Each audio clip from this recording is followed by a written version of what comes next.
आज का टॉपिक जिसका नाम है कॉन्टिनेंटल ड्रिफ्ट।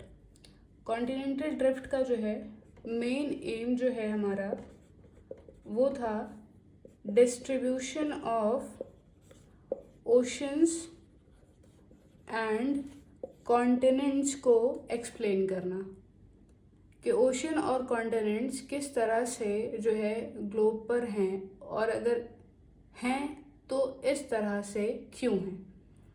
इसके बारे में सबसे पहले जो है सोचा था अब्राहम ऑर्टेलियस ने। अब्राहम ऑर्टेलियस जो थे वो एक डच मैप मेकर थे। उन्होंने 1596 के करीब जो है बोला कि दो अमेरिका हमारे यूरोप और अफ्रीका को हम आपस में जो है मिला सकते हैं।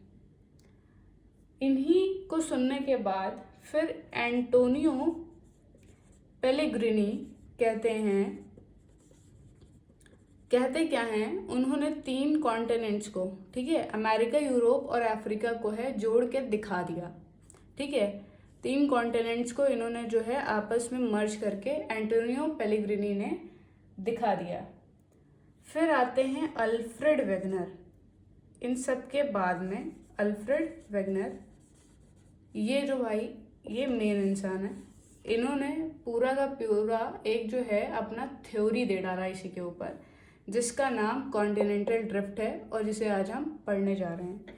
ये थ्योरी इन्होंने दी थी 1912 में। कब दी थी? 1912 में।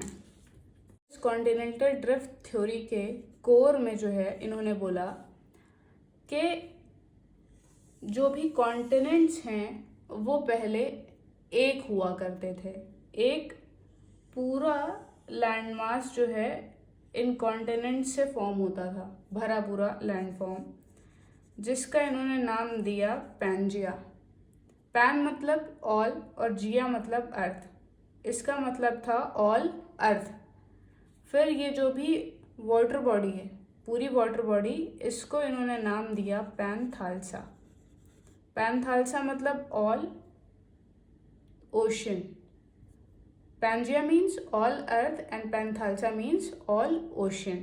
ठीक है, ये 2 मेन वर्ड हैं जो आपको याद रखने हैं। उसके बाद इन्होंने कहा कि 200 मिलियन ईयर्स अगो ये जो हमारा पैंजिया था ये 2 पार्ट्स में ब्रेक हो जाता है। ठीक है, और इन्होंने नदर्न पार्ट को नाम दिया लॉरेशिया और सदर्न पार्ट को नाम दिया गोंडवाना। ये पैंजिया की जो स्पेलिंग है वो आप थोड़ा मतलब ध्यान रखिएगा, मुझसे भी यहाँ गलत हो गई है। पैंजिया की स्पेलिंग है PANGAEA। ठीक है, थोड़ा कंफ्यूजिंग है तो इसको हमेशा याद रखिएगा। तो इन्होंने बोला कि जो पैंजिया था वो 200 मिलियन ईयर्स एगो 2 पार्ट्स में ब्रेक हो जाता है। नदर्न पार्ट को इन्होंने नाम दिया लॉरेशिया और सदर्न पार्ट को इन्होंने नाम दिया गोंडवाना।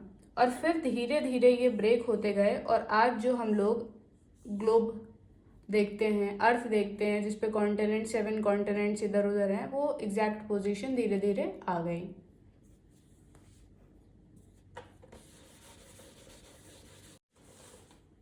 अब आते हैं इस कॉन्टिनेंटल ड्रिफ्ट के एविडेंसेस पे। क्या क्या एविडेंस इन्होंने दिए अपनी थ्योरी को प्रूव करने के लिए। तो पहला था जिगसॉ फिट। ठीक है, जिगसॉ फिट जैसे कि हम लोग पजल्स नहीं खेलते हैं कि पार्ट्स को आपस में असेंबल करना और फिर एक पूरी पिक्चर बनाना, वैसे इन्होंने कहा कि अगर हम लोग अटलांटिक ओशन से जो है अगर हम लोग कोस्ट लाइन देखना शुरू करें, ये अमेरिका और ये साउथ अमेरिका, फिर इधर का जो अपना यूरोप का पार्ट है और अफ्रीका का, तो ये जो है आपस में जो हम लोग एकदम अच्छे से फिट हो जाएंगे। अगर इनको पास में ला करके जोड़ दिया जाए तो ये फिट हो जाएंगे इनके हिसाब से। तो ये इनका पहला एविडेंस था। दूसरा एविडेंस इन्होंने दिया, बोला रॉक का, कि रॉक्स जो हैं, ठीक है, सेम एजेस की जो हैं वो लाई कर रही हैं डिफरेंट कॉन्टिनेंट्स में। देखिए, अगर गोल्ड मिलता है हमें, यहाँ मिल रहा है और यहाँ मिल रहा है, तो हम ये सोच सकते हैं कि गोल्ड जो है यहाँ से यहाँ कभी गया होगा। लेकिन अगर रॉक्स हमें मिल रही हों, ठीक है, तो फिर वो भाई क्वेश्चन का पॉइंट है कि रॉक कैसे कोई जो है नाव पर उठा करके और इधर से इधर लेकर के जाएगा, तब तो उतना कुछ था भी नहीं। तो जब यहाँ पर रॉक्स जो हैं ब्राज़ील की और ये जो रॉक्स हैं जो है कार्बन डेटिंग के थ्रू देखा गया नॉर्दर्न अफ्रीका की और ब्राज़ील की सेम एज की आई 2000 मिलियन ईयर्स की जब इनकी एज आई तो पता चला हमें कि ये दोनों जो है कॉन्टिनेंट्स कभी एक रहे होंगे। तो ये दूसरा एविडेंस हो गया। तीसरा एविडेंस इन्होंने दिया टिलाइट का। टिलाइट जो है एक ग्लेशियल जो है सेडिमेंट्री रॉक है, ठीक है, ग्लेशियल सेडिमेंट्री रॉक है जो कि ग्लेशियर्स के जो भी रॉक्स का जो इरोजन होता है फिर डिपोजिशन होता है उससे मिलकर के बनता है। तो हमारा जो गोंडवाना जो है रॉक सिस्टम है, गोंडवाना टिलाइट जो रॉक सिस्टम है हमें जो मिलता है इंडिया में, उसका हमें काउंटर पार्ट देखने को मिलता है अफ्रीका में, फॉकलैंड में, ठीक है, मेडागास्कर में, अंटार्कटिका में और ऑस्ट्रेलिया में।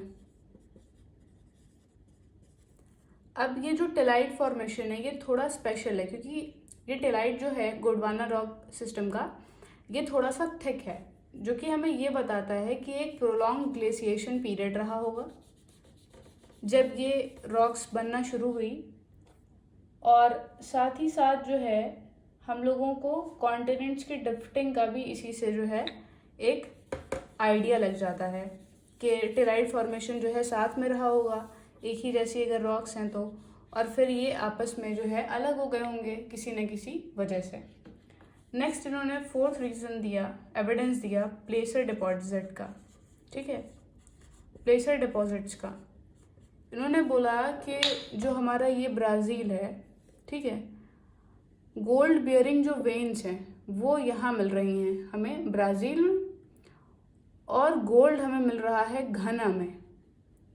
इसका मतलब कहीं ना कहीं कभी ना कभी ये दोनों साथ रहे होंगे, तभी हमें सोर्स यहाँ मिल रहा है और मटेरियल घना में मिल रहा है। तो ये इनका चौथा एविडेंस था। पांचवा जो इन्होंने एविडेंस दिया वो एविडेंस था डिस्ट्रीब्यूशन ऑफ फॉसिल्स। अब लेम्यूर नाम का जो है एक ऑर्गेनिज्म था जो कि इंडिया में मिला, मेडागास्कर में मिला और अफ्रीका में मिला। तो कुछ लोग कहते हैं कि ये तीनों साथ थे और इनका नाम लेमूरिया रख दिया। लेम्यूरिया, कितना फनी सा नाम है, इनका नाम लेमूरिया रख दिया। तो ये सारे एविडेंसेस थे जो कॉन्टिनेंटल ड्रिफ्ट थ्योरी को सपोर्ट करने के लिए हमारे वेगनर साहब ने दिए थे। अब आते हैं फोर्सेस पे, ठीक है, कौन कौन से फोर्सेस थे जो रिस्पॉन्सिबल थे कॉन्टिनेंटल ड्रिफ्ट के लिए। तो पहला फोर्स इन्होंने बताया polar fleeing force. Polar fleeing force जो है, ठीक है, ये पोलर फ्लीइंग फोर्स जो है वो हमारा जो अर्थ का रोटेशन है, ठीक है, इसकी वजह से कॉज होता है। आपने स्टार्टिंग में पढ़ा होगा कि जो अर्थ का रोटेशन होता है उसकी वजह से जो है इक्वेटर पे बल्ज आ गया है और पोल जो है ऊपर से जो है हल्का सा दब गया है। तो इन्होंने ये बताया कि कॉन्टिनेंटल ड्रिफ्ट का एक तो जो है फोर्स ये हो सकती है जिसकी वजह से कॉन्टिनेंटल ड्रिफ्ट हुआ। दूसरा इन्होंने बताया टाइडल फोर्स को। टाइडल फोर्स किससे कॉज होता है? अट्रैक्शन ऑफ मून एंड सन। जब काफ़ी टाइम तक ये मून और सन का अट्रैक्शन काम करेगा तब कॉन्टिनेंट्स के ऊपर असर पड़ेगा, क्योंकि टाइडल फोर्स हम देखते हैं कि ओशन में टाइड्स क्रिएट होती हैं अट्रैक्शन ऑफ मून और सन की वजह से। तो जब ये बहुत टाइम तक फोर्स एक्ट करेगा तो कॉन्टिनेंट्स भी ड्रिफ्ट हो जाएंगे, ऐसा इनका कहना था। तो ये पूरा इनकी कॉन्टिनेंटल ड्रिफ्ट थ्योरी है। मैंने आपको स्टार्टिंग से बता दिया कि इस थ्योरी की स्टार्टिंग कहाँ से हुई, अब्राहम ऑर्टेलियस से, फिर कैसे अल्फ्रेड वेगनर ने इसकी थ्योरी दी, क्या क्या इसके कोर थे, क्या क्या जो है इसका एविडेंस उन्होंने दिया, फिर क्या क्या उन्होंने फोर्सेस रिस्पॉन्सिबल बताई, ये सारी चीज़ें आपको एक्सप्लेन कर दी गई हैं। और होप आपको वीडियो पसंद आएगी। Thank you.